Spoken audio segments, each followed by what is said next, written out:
Friends, welcome to KV special channel. आप सब जानते हो DSSB प्रिपरेशन 2021 के लिए मैंने डिफरेंट कोर्सेज अपने चैनल पर स्टार्ट किए हुए हैं। DSSB PRT के लिए मैंने साइकोलॉजी का कोर्स काफ़ी दिनों से स्टार्ट किया हुआ है, जहां मैं आप लोगों को कराती हूँ मोस्ट इंपॉर्टेंट टॉपिक्स और साथ में डिस्कस करती हुई चलती हूँ important previous year questions and discuss करते हैं कि किन क्वेश्चंस के आने की संभावना है। तो आप लोग ज़रूर देखिएगा। प्लेलिस्ट का लिंक मैं आप लोगों के साथ डिस्क्रिप्शन बॉक्स में शेयर कर दूंगी। तो बेटा, आज जो हम टॉपिक पढ़ने जा रहे हैं ना, वो पढ़ रही है क्रिएटिविटी, जिसको कहते हैं सृजनशीलता या रचनात्मकता हिंदी में। तो आज हम क्या क्या जानेंगे? हम जानेंगे कंसेप्ट ऑफ क्रिएटिविटी, क्रिएटिविटी क्या है इसके बारे में जानेंगे, इसके कितने टाइप्स होते हैं ये भी जानेंगे। साथ ही जानेंगे कि ये जो क्रिएटिविटी है इसकी कितनी स्टेजेस है और क्या इसका नेचर है, क्या इसकी कैरेक्टरिस्टिक्स है। क्रिएटिविटी एक ऐसा टॉपिक है जो बहुत ही ज़्यादा इंपॉर्टेंट है एग्जाम पॉइंट ऑफ व्यू से। तो सबसे पहले तो आप लोगों को दिखाना चाहूँगी कि मैंने सिर्फ एक ही क्वेश्चन का एनालिसिस किया था और उससे में मुझे ना काफ़ी सारे क्वेश्चंस देखने को मिले क्रिएटिविटी पर। 15/19 पोस्ट कोड का एक एग्ज़ाम था मेरे पास, एग्ज़ाम पेपर था, ठीक है, क्वेश्चन पेपर था। तो उसमें देखने के बाद मुझे क्या मिला वो भी आप लोगों को दिखाना चाहती हूँ। तो स्क्रीन पर आप लोग देख सकते हो 15/19 पोस्ट कोड का क्वेश्चन पेपर में से मैंने क्वेश्चंस कुछ रचनात्मकता या फिर क्रिएटिविटी में से सेलेक्ट किए हैं। तो मैंने आप लोगों को ना पहले ही बताया हुआ है कि अब जो क्वेश्चंस आते हैं ना, वो स्टेटमेंट कंक्लूजन बेस्ड आते हैं, जिसमें आप लोगों को पूरे कंसेप्ट की थॉरा नॉलेज होनी ज़रूरी है। इसलिए मेरा स्ट्रेस यही रहता है कि आप लोगों के कंसेप्ट क्लियर हो और आप लोगों को जितनी भी इंपॉर्टेंट इन्फॉर्मेशन है ना, वो ज़रूर प्रोवाइड की जाए। तो ऐसा ही होगा। आपने अगर विश्वास किया है तो काफ़ी सारे टॉपिक्स हम करेंगे, ठीक है। काफ़ी क्या, मैं तो चाहूँगी कि जितनी ज़्यादा आप लोगों की प्रिपरेशन करा सकूँ ना, अकॉर्डिंग टू लेटेस्ट पैटर्न उतनी कराऊँ। तो स्क्रीन पर देख सकते हो, पूछा गया था कि निम्नलिखित में से क्या रचनात्मकता को बढ़ावा देने के तरीके हैं। फर्स्ट दे दिया, उपमाओं के उपयोग को प्रोत्साहन देना। मतलब कि जो एनालॉगी है, कंपैरिजन है किसी भी चीज़ के बीच में, ब्रेनस्टॉर्मिंग हो गई, एनालॉगी हो गई। तो एनालॉगी जो पढ़ते हो ना आप, तो उसको एनकरेज करना तो बिल्कुल सही बात है। अगर क्रिएटिविटी चाहिए तो एनालॉगी को बिल्कुल एनकरेज किया जाएगा। फिर कहा कि जिज्ञासा को हतोत्साहित करना। यहाँ पर गलत बात हो गई कि जिज्ञासा जो है बच्चों की, ठीक है, जो क्यूरियोसिटी है उसको कहीं ना कहीं डिस्करेज करना, तो ये गलत हो जाएगा। जो बच्चों की जिज्ञासा है उसको तो बढ़ावा देना चाहिए, ना कि हतोत्साहित करना चाहिए। थर्ड जो स्टेटमेंट दी वो दी कि स्वतंत्रता को बढ़ावा देना। और फोर्थ दी कि सकारात्मक प्रभाव बढ़ाना।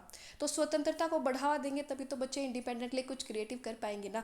तो ये वाला भी सही हो जाएगा। सकारात्मक प्रभाव बढ़ाना, ये भी बिल्कुल ठीक हो जाएगा कि पॉजिटिविटी बढ़ाना है, इफेक्ट, पॉजिटिव इफेक्ट बढ़ाना है।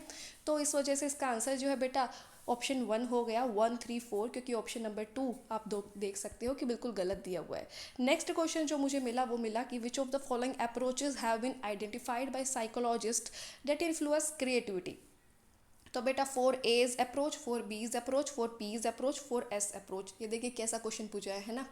तो ये वाली चीज़ में मैं आप लोगों को कराऊंगी। जो नेक्स्ट पार्ट आएगा ना, उसमें मैं आप लोगों को 4P अप्रोच कराने वाली हूँ, जिसमें आप लोगों को बताऊंगी कि जो क्रिएटिविटी के 4 जो 4P है वो कौन कौन से हैं, ठीक है। वन बाय वन सारी चीज़ डिस्कस करेंगे, लेकिन नेक्स्ट पार्ट में होगा। आज हम लोग क्रिएटिविटी के कंसेप्ट को पूरे अच्छे से समझेंगे। नेक्स्ट आप क्वेश्चन देख सकते हो क्रिएटिविटी से, सेम शिफ्ट का एक ही क्वेश्चन पेपर में से ये क्वेश्चंस आए हुए हैं। Which of the following are instructional material to foster creativity in children. बच्चों के अंदर क्रिएटिविटी को बढ़ाने के लिए कौन कौन से इंस्ट्रक्शनल मटेरियल का यूज़ किया जा सकता है। फर्स्ट दिया रिडल कंस्ट्रक्शन, बिल्कुल सही बात है। मिस्ट्री प्लॉट्स, ये भी सही है। स्टोरी राइटिंग, ये भी सही है। रिडल सॉल्विंग, ये भी सही है। तो सारे जो इंस्ट्रक्शनल मटेरियल है ये सारे सही दिए हुए हैं, इसलिए जो राइट आंसर हो जाएगा वो क्या हो जाएगा, option number A. Move on करते हैं नेक्स्ट क्वेश्चन पर।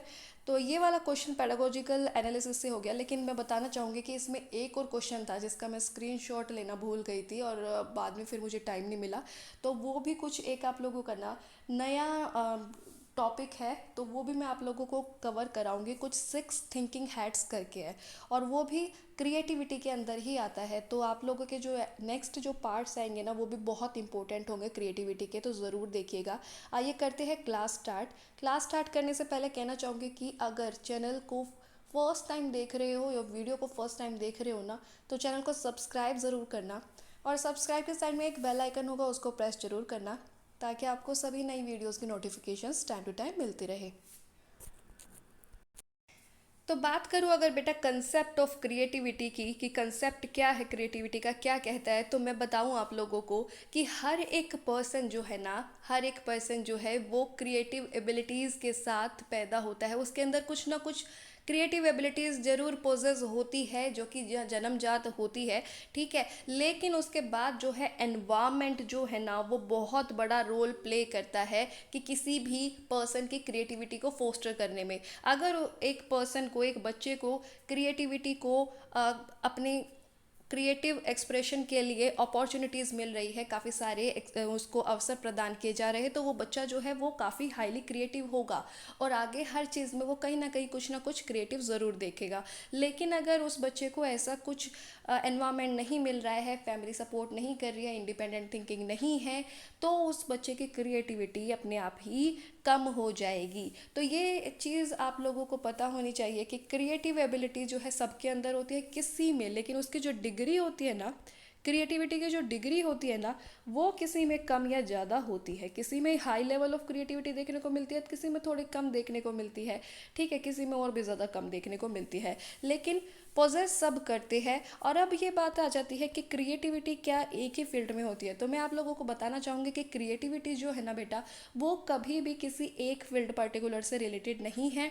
चाहे वो आर्ट हो, चाहे वो लिटरेचर हो, चाहे वो साइंस हो, चाहे वो बिजनेस हो, चाहे वो आपका टीचिंग या कोई भी ह्यूमन एक्टिविटी हो, कोई भी इसकी बाउंड्री सीमित नहीं है।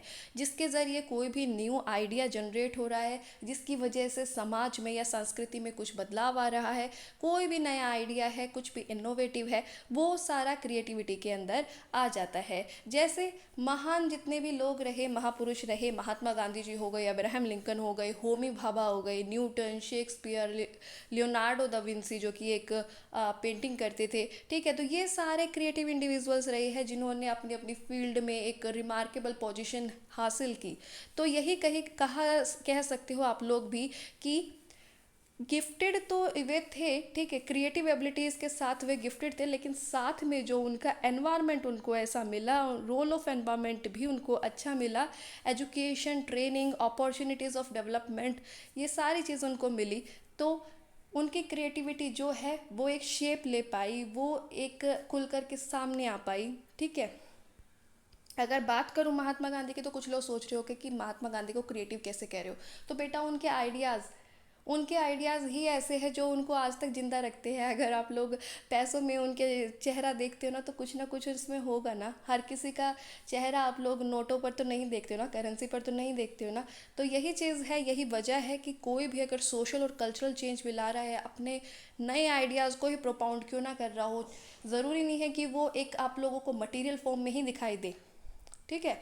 कि आप लोगों को कुछ इन्वेंशन हो रहा है तभी आप उसको डिस्कवरी का नाम लोगे, कोई पेंटिंग कर रहा है तभी उसको आप क्रिएटिविटी का नाम लोगे, तो ऐसा नहीं है, ठीक है। तो ये चीज़ बिल्कुल याद रखिएगा कि एनवायरनमेंट का रोल भी बहुत ज़्यादा इम्पोर्टेंट है। Good education, proper care, provision of opportunities for creative expression, तो ये सारी चीज़ें होनी चाहिए जिससे कि क्रिएटिव माइंड जो है वो स्टिमुलेट हो, शार्पन हो। इतनी अपॉर्चुनिटीज़ बच्चे को मिलनी चाहिए।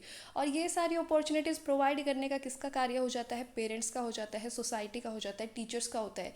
तो यही सब एक सिग्निफिकेंट कंट्रीब्यूशन देते हैं एक बच्चे के जीवन में, जो हेल्प करते हैं कि उनका बच्चा जो है क्रिएटिव एबिलिटीज़ को नरिश करे, उनको यूटिलाइज़ करे, और कुछ जो बेहतर है उनके अंदर, जो प्रतिभा उनके अंदर छिपी है, जो क्रिएटिव टैलेंट उनके अंदर रखा है, छिपा हुआ है, उसको वो बाहर लेकर के आए। यहाँ से आप लोगों को एक चीज़ तो क्लियर हो गई होगी कि जो हम क्रिएटिविटी को लेकर के आते हैं, जन्मजात जो हमें क्रिएटिविटी मिलते हैं बेटा, उसको पूरा करने में एक नेचर जो है, एनवायरनमेंट जो है, वो भी कितना ज़्यादा योगदान देता है, ठीक है। तो क्रिएटिविटी जो है वो गॉड गिफ्टेड तो होती ही है, लेकिन साथ में एनवायरनमेंट भी उसमें उतना ही ज़्यादा योगदान देता है। तो यहाँ से ये चीज़ क्लियर हो गई है, मूव ऑन करते हैं आगे। स्क्रीन पर आप लोग देख सकते हो मेरे पर्सनल नोट्स, जहाँ से मैं आप लोगों को पढ़ाती हूँ। कंसेप्ट ऑफ क्रिएटिविटी की अगर बात करें तो बेटा देख सकते हो स्क्रीन पर कि क्रिएटिविटी एक ऐसी कैपेसिटी है, एक ऐसी एबिलिटी है, ऐसी क्षमता है जो कि एक इंडिविजुअल के अंदर होती है। It is the ability of an individual, जिसके ज़रिए वो कुछ क्रिएट करता है, कुछ प्रोड्यूस करता है, कुछ डिस्कवर करता है, कोई भी नया आइडिया या फिर ऑब्जेक्ट। इंक्लूडिंग द रीअरेंजमेंट और reshaping of what is already known to him. देखिए अब क्या बात हुई कि कोई भी चीज़, ज़्यादातर चीज़ ऐसी है कि जो हमें पहले से ही जो चीज़ एग्जिस्ट करती है और उसको हम रीशेप करते हैं, उसको हम रीअरेंज करके उसको एक नया रूप देते हैं। जैसे क्या हुआ कि किसी ने इन्वेंशन किया हुआ है, ठीक है, कोई एक थ्योरी बनाई गई, कोई एक सिद्धांत बनाया गया, कोई लॉ बनाया गया है, तो उसके बाद क्या हुआ कि नए नए जो साइंटिस्ट आए, नए नए जो मनोवैज्ञानिक आए, नए नए जो शिक्षा शास्त्री आए, उनमें फेरबदल करते हैं कि नहीं ये इन्होंने गलत कहा, ऐसा नहीं ऐसा होगा, उनको जो आलोचना करते हैं और नई जो डेरिवेशंस देते हैं, नई जो अपनी अपने सिद्धांत, अपने मत जो वो खोजते हैं उनको रखते हैं, प्रोपाउंड करते हैं, तो वो चीज़ भी क्रिएटिविटी के अंदर शामिल होती है कि रीअरेंजमेंट करना, रीशेप करना जो उनको ऑलरेडी पता है उनमें भी, तो डेट इज़ ऑल्सो क्रिएटिविटी। अब कोई भी इन्वेंशन कर रहा है, जैसे हमें पहले से ही पता है कि डीजल के बारे में, बायोडीजल के बारे में, लेकिन ये जो आप देखते हो इंजीनियरिंग के स्टूडेंट्स होंगे, ये कितने सारे नए नए प्रोजेक्ट्स, नई नई क्रिएशन करते रहते हैं। न्यूज़पेपर में आप देखते हो कि कोशिश की जा रही है कि बायोडीजल फॉर्म हो गया है, जो कि जो आपका वेजिटेबल ऑयल है उससे जो मतलब कि स्कूटी या बाइक वगैरह चलने लगी है। तो ये सारी क्या है, ये सारी भी एक टाइप की क्रिएटिविटी के ही एग्जाम्पल्स है। तो इस तरीके से आप लोग समझ सकते हो। आगे बात करें कि it is an ability to be innovative.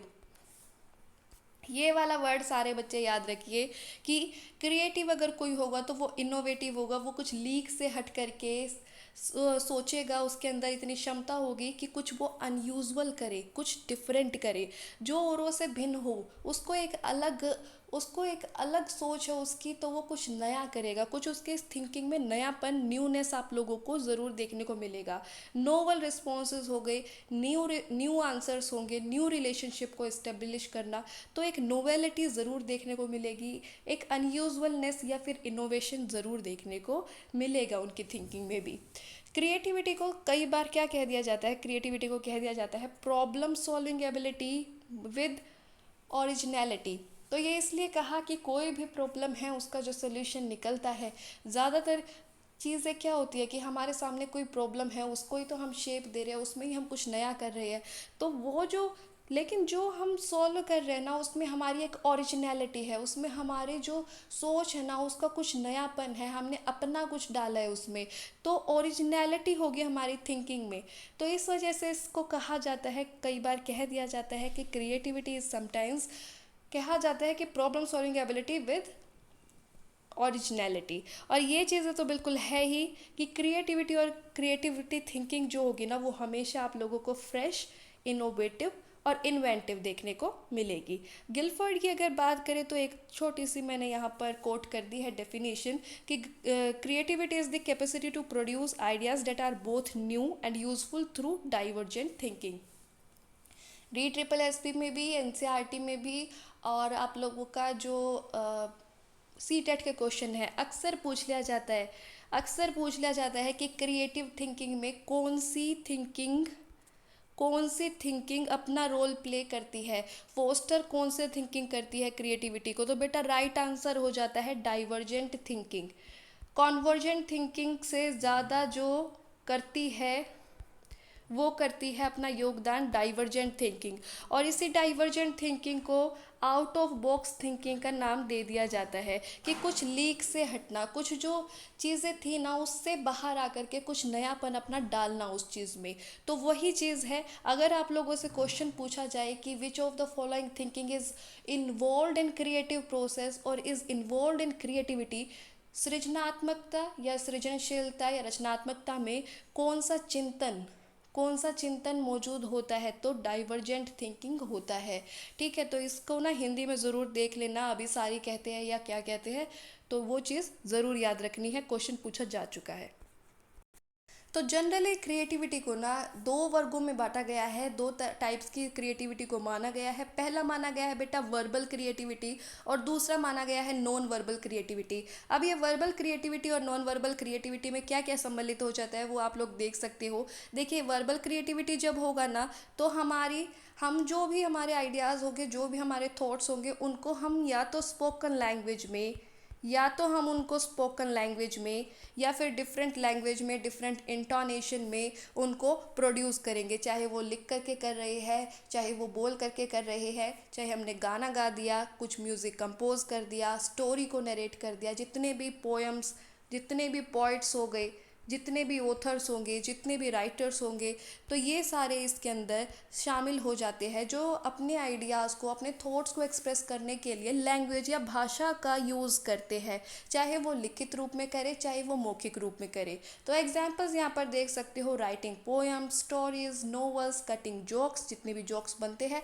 उनमें भी न्यूनेस होती है, अपनी थिंकिंग होती है, तो उसको भी क्रिएटिविटी में ही शामिल किया जाएगा। Writing Haikyuu poems, Haikyuu poems क्या होता है, ये जो चार लाइनों की आप देखते हो ना, शायरी टाइप वगैरह भी इसको कह सकते हो, ठीक है। नॉन वर्बल क्रिएटिविटी में वही क्या हो जाएगा, नॉन वर्बल क्रिएटिविटी के एग्जांपल्स पहले देख लीजिए। पेंटिंग, स्केचिंग, स्कल्पचर, ये जो शिल्प मूर्तिकार होते हैं जो अलग अलग मूर्ति बनाते थे, तो वो भी तो एक फॉर्म की क्रिएटिविटी है ना।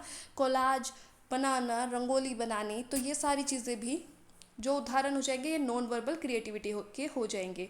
अब स्क्रीन पर देख सकते हो वर्बल क्रिएटिविटी, जो मैंने अभी आप लोगों को बताया कि हम क्या करेंगे, अपने आइडियाज़ को या थॉट्स को स्पोकन लैंग्वेज में या डिफरेंट लैंग्वेज की मदद से एक्सप्रेस करेंगे वर्बल क्रिएटिविटी के अंदर।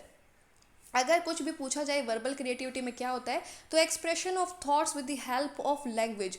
वो लैंग्वेज चाहे वो रिटन फॉर्म में होगी, चाहे वो स्पोकन फॉर्म में होगी, लेकिन लैंग्वेज का यूज़ जरूर होगा वर्बल क्रिएटिविटी में। और यहाँ पर देख सकते हो different intonation, singing, composing music, narrating stories in different form, advertising film, documentary जितनी होती है वो सारी वर्बल क्रिएटिविटी कैटेगरी के अंदर आ जाती है। वहीं जब बात करें नॉन वर्बल कैटेगरी की, तो बेटा नॉन वर्बल कैटेगरी में क्या आ जाता है, हमारे जितनी भी 2D या 3D फॉर्म हो गई ना, 2 डायमेंशनल या 3 डायमेंशनल चीज़ें जितनी भी आ जाएगी ना, चाहे वो कोई मूर्ति है, स्कल्पचर है, कोई चाहे वो पेंटिंग है, चाहे वो गार्डनिंग में क्रिएटिविटी क्यों ना दिखा रहे हो, ठीक है। जो ग्राफ्टिंग कर करके आप लोग देखते हो कि ऑरेंज कलर का भी रोज़ देखने को मिलता है, अलग अलग रंग के, मतलब इतनी क्रिएटिविटी लोग दिखा देते हैं उसमें भी। डांस हो गया, ड्रामा हो गया, फोकलॉर, आर्किटेक्चरल एक्टिविटीज़, जितने भी आपके मोन्यूमेंट्स है, चाहे वो ताजमहल है, चाहे वो आईफिल टावर है, चाहे वो आपका कुतुब मीनार है, तो आर्किटेक्चरल एक्टिविटीज़ के अंदर भी जो क्रिएटिविटी है वो कौन सी आ जाती है, नॉन वर्बल क्रिएटिविटी, क्योंकि ये सारे क्या हो जाते हैं, 3D हो जाते हैं, 3 डायमेंशनल हो जाते हैं। तो आप लोगों को ये चीज़ पता होनी चाहिए कि नॉन वर्बल क्रिएटिविटी के अंदर जितने भी आइडियाज़ या थॉट्स हैं ना, उनको 2D या 3D एक्सप्रेस फॉर्म में एक्सप्रेस किया जाएगा। आशा करती हूँ आप लोगों को ये जो फॉर्म ऑफ क्रिएटिविटी बताए हैं, टाइप्स ऑफ क्रिएटिविटी बताए हैं ना, 2 टाइप के, वर्बल और नॉन वर्बल, वो अच्छे से क्लियर हो गए होंगे। और अगर फिर भी कोई डाउट हो ना, तो कमेंट बॉक्स में बिल्कुल पूछ सकते हो। तो आप लोगों को पता चल चुका है कि क्रिएटिविटी क्या है, एक प्रोसेस उसमें फॉलो होता है प्रॉपर। तो हम देखते हैं उसके कितने चरण हैं, स्टेजेस ऑफ क्रिएटिविटी की बात कर लेते हैं। और ये जो स्टेजेस ऑफ क्रिएटिविटी, 4 स्टेजेस जो दी है ना, वो किसने दी है, वो उसका नाम भी याद रखिए। ये क्रिएटिविटी की स्टेज दी है वॉलेस ने, ठीक है। जो साइकोलॉजिस्ट का नाम है वो सारे बच्चे नोट डाउन करेंगे कहीं ना कहीं। तो ये स्टेजेस दी है, कौन कौन से स्टेजेस है, पहली है प्रिपरेशन, दूसरी है इंक्यूबेशन, तीसरी है इंस्पिरेशन और इल्यूमिनेशन, और फोर्थ आ जाती है वेरिफिकेशन और रिवीजन। अब इनके बारे में ना 1 बाय 1 मैं चर्चा करती हुई चलती हूँ। जो भी आप लोगों को इंपॉर्टेंट लगे ना, आप अपने नोट्स में ज़रूर मेंशन करिएगा, ठीक है। यहाँ पर बने हुए नोट्स, मैं पहले भी कहती हूँ, यहाँ मैंने सारी चीज़ें खोल कर नहीं लिखी हुई है। मैं आप लोगों को पढ़ाती हूँ ना, तो उसमें बहुत सारी चीज़ें ऐसी होती है जो आप लोगों को कहीं ना कहीं ज़रूर नोट डाउन करनी चाहिए, नहीं तो पेपर आएगा ना तब तक भूल जाओगे, या तो फिर दोबारा वीडियो देखोगे तब पता चलेगा, या फिर आप लोगों को आप खुद समझ जाइए। प्रिपरेशन की बात कर लेते हैं। देखिए प्रिपरेशन वाले स्टेज में क्या होगा, फर्स्ट स्टेज ये होती है, इसमें क्या होगा कि कोई भी अगर प्रॉब्लम है ना, अगर कोई भी प्रॉब्लम है इंसान के सामने, ठीक है, तो उसमें क्या होगा कि उसके साथ फैमिलियर हुआ जाएगा, उसके साथ एक्वेंटेंस होगी, ठीक है, उससे परिचित हुआ जा रहा है, उसको समझा जा रहा है, उसको उस प्रॉब्लम को एक डिफाइन करना या एनालाइज करना इसके अंदर आ जाता है। इसके अंदर और क्या आ जाता है, इसके अंदर आ जाता है कि एक जो प्लान ऑफ एक्शन है ना, एक प्लान ऑफ एक्शन को इसमें फॉर्मुलेट कर लिया जाता है। अब यहाँ पर कुछ लोग होंगे जो समझ नहीं रहे होंगे, मैं ना जैसे एग्जांपल दे देती हूँ आपको कि मान लीजिए ना मैथ्स का ना आपने एक क्वेश्चन देखा, ठीक है, कोई एक न्यू क्वेश्चन है वो आपने देखा, तो आपने सबसे पहले तो क्या किया कि उस मैथ्स के क्वेश्चन के बारे में सोचा कि ये क्वेश्चन जो पूछा गया है ये कौन से टॉपिक से पूछा गया है, कौन से कंसेप्ट से पूछा गया है, ये जो हमारा रेशियो से पूछा गया है या ट्रिग्नोमेट्री से पूछा गया है या कौन सा टॉपिक है। सबसे पहले तो आपने टॉपिक का पता लगाया, फिर आपने सोचा कि यार इसके अंदर जो फॉर्मूला लगेगा वो कौन सा लगेगा। जैसे मान लीजिए ज्योमेट्री से है तो ये क्यूब से पूछा है या क्यूबॉइड से पूछा है, ये इसमें कौन सा वॉल्यूम लगेगा, सरफेस एरिया लगेगा, या ट्रिग्नोमेट्री है तो साइन थीटा लगेगा या कोस थीटा लगेगा या क्या लगेगा। तो आपने क्या किया कि उसके बारे में सोचा, उससे आप परिचित हुए, आपने उसको डिफाइन किया, उसके बारे में आपने एनालाइज किया उसको, और एक प्लान ऑफ एक्शन फॉर्मुलेट किया। प्लान ऑफ एक्शन में क्या होता है बेसिकली, इसमें क्या होता है कि आप लोग ना उसके बारे में इंफॉर्मेशन को कलेक्ट करोगे, उसमें आप लोग उस इंफॉर्मेशन को एनालाइज करोगे। ठीक है, मतलब डिफरेंट जो इन्फॉर्मेशन है कि इस वाले का फॉर्मूला मुझे याद नहीं आ रहा, पहले मैं देख लेता हूँ इसका फॉर्मूला क्या है या इसका कंसेप्ट क्या है। तो आपने क्या किया कि कोशिश की उसको सोल्व करने की। ठीक, यहाँ पर क्या हुआ कि कोशिश की आपने सोल्व करने की, और कई बार कोशिश की, फॉर्मूला वगैरह आपने सब कुछ देख लिया और आप कोशिश कर रहे हो, लेकिन आपसे वो सोल्व नहीं हुआ। क्या नहीं हुआ? सोल्व नहीं हुआ। और आपके दिमाग में आपने बार बार सोल्व करने के बाद आप इतने फ्रस्ट्रेटेड हो गए, इतने फ्रस्ट्रेटेड हो गए कि आपने क्या कहा कि छोड़, मैं नहीं कर रहा, बस दिमाग ख़राब हो गया मेरा, मैं नहीं करूँगा ये वाला काम। कई बार ऐसा हो जाता है ना। तो अब यहाँ पर हम क्रिएटिविटी का प्रोसेस फॉलो कर रहे हैं, तो इसमें बेसिकली क्या होता है कि इसमें कुछ ना कुछ नया ओरिजिन होता है, कुछ ना कुछ नया आविष्कार होता है, या कुछ ना कुछ लोग नया करते हैं। तो इसमें जो क्रिएटिविटी के प्रोसेस के बारे में जब बात करी, तो मैंने कहा कि इसमें दिमाग ख़राब हो गया, एंग्जाइटी लेवल बढ़ गया, फ्रस्ट्रेट हो गए, इसलिए काम को छोड़ दिया जाता है। जैसे ही काम को छोड़ दिया जाता है तो दूसरी स्टेज चालू हो जाती है। वो दूसरी स्टेज है, उसका नाम है इंक्यूबेशन।